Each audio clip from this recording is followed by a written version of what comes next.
ಎವನ್ TV news ವೀಕ್ಷಕರಿಗೆ ಸ್ವಾಗತ. ಎರಡು ಬೈಕ್ಗಳ ನಡುವೆ ಮುಖಾಮುಖಿ ಡಿಕ್ಕಿ, ಇಬ್ಬರಿಗೆ ಗಂಭೀರ ಗಾಯಗಳು.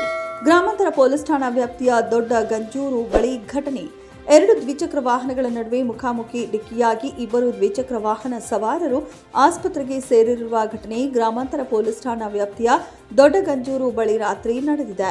ಚಿಂತಾಮಣಿ ತಾಲೂಕಿನ ಸಿದ್ದಿಮಠ ಗ್ರಾಮದ ಹನೀಫ್ ಬಿನ್ ಮೊಹಮ್ಮದ್ ಇದ್ರಿಸ್ ಸ್ವಗ್ರಾಮದಿಂದ ಚಿಂತಾಮಣಿ ಕಡೆಗೆ ತನ್ನ ದ್ವಿಚಕ್ರದಲ್ಲಿ ಬರುತ್ತಿದ್ದ ವೇಳೆ ಚಿಂತಾಮಣಿ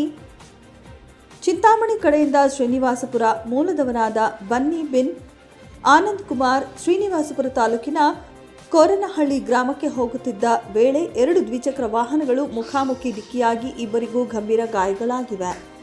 ಕೂಡಲೇ ಸ್ಥಳೀಯರು ಇಬ್ಬರನ್ನ ಚಿಂತಾಮಣಿ ನಗರದ ಸರ್ಕಾರಿ ಆಸ್ಪತ್ರೆಗೆ ದಾಖಲಿಸಿದ್ದು, ಘಟನೆಯ ವಿಷಯ ತಿಳಿದ ತಕ್ಷಣ 112ರ ಪೊಲೀಸರು ಆಸ್ಪತ್ರೆಗೆ ಭೇಟಿ ನೀಡಿ ಗ್ರಾಮಾಂತರ ಪೊಲೀಸ್ ಠಾಣೆಗೆ ಮಾಹಿತಿ ಮುಟ್ಟಿಸಿದ್ದಾರೆ.